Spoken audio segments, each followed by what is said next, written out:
అంగన్వాడీల వేతనాలు 18,000కు పెంచుతామని కాంగ్రెస్ పార్టీ ఎన్నికల మేనిఫెస్టోలో ప్రకటించిన విధంగా తక్షణమే వేతనాలు పెంచాలని, ఇతర హామీలు అమలు చేయాలని AITUC anganwadi teachers and helpers association జిల్లా గౌరవ అధ్యక్షులు, ఏఐటీయూసీ జిల్లా ప్రధాన కార్యదర్శి పల్లా దేవేందర్ రెడ్డి ప్రభుత్వాన్ని డిమాండ్ చేశారు.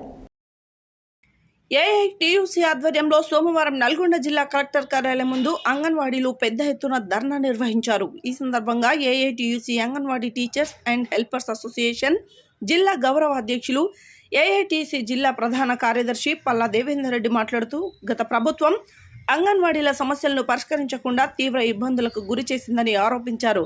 రాష్ట్ర వ్యాప్తంగా 2023 సెప్టెంబర్ 11 నుండి అక్టోబర్ 4 వరకు 24 రోజుల సమ్మె చేస్తే గత ప్రభుత్వం పట్టించుకోలేదని, కాంగ్రెస్ పార్టీ అంగన్వాడీ సమస్యల పరిష్కరిస్తామని హామీ ఇచ్చారని పేర్కొన్నారు.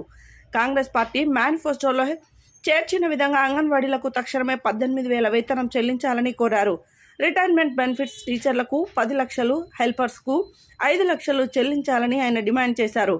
అంగన్వాడీలపై పనిభారం తగ్గించాలని, పెరుగుతున్న ధరలకు అనుగుణంగా వేతనాలు పెంచాలని, ఖాళీగా ఉన్న సూపర్వైజర్ పోస్టులు భర్తీ చేయాలని డిమాండ్ చేశారు.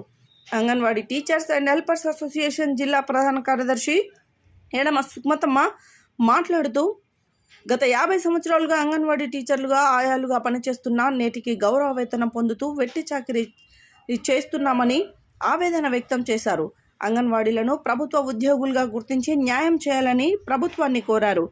ఇంటి అద్దెలు, కూరగాయల బిల్లులు, గ్యాస్ బిల్లులు సకాలంలో చెల్లించాలని కోరారు. ఈ కార్యక్రమంలో జిల్లా ఉపాధ్యక్షురాలు శాంతకుమారి, కోట్ల శోభ, శాంతాబాయి, సాయి సుజిత, బి రాణి, అన్నపూర్ణ, ప్రభావతి, అంజలి, రమణ, వనజ, విజయ, సరిత, దస్లి, జగదీశ్వరి, పద్మావతి, సునీత, కేదారి, స్వప్న, బక్కమ్మ, తారక, జయంతి, జంగమ్మ, జ్యోతి, ప్రమిళ, అరుణ, విజయలక్ష్మి, భద్రమ్మ, రెడ్డిబాయ్, ఏఐటీసీ డివిజన్ కార్యదర్శి విశ్వనాథుల లెలిన్, ఏఐఎస్ఎఫ్ జిల్లా ప్రధాన కార్యదర్శి పి మురళీకృష్ణ తదితరులు పాల్గొన్నారు. ధర్నా అనంతరం కలెక్టర్ కార్యాలయంలో, ఐసిడిఎస్ పీడీ కార్యాలయంలో సమర్పించడం జరిగింది.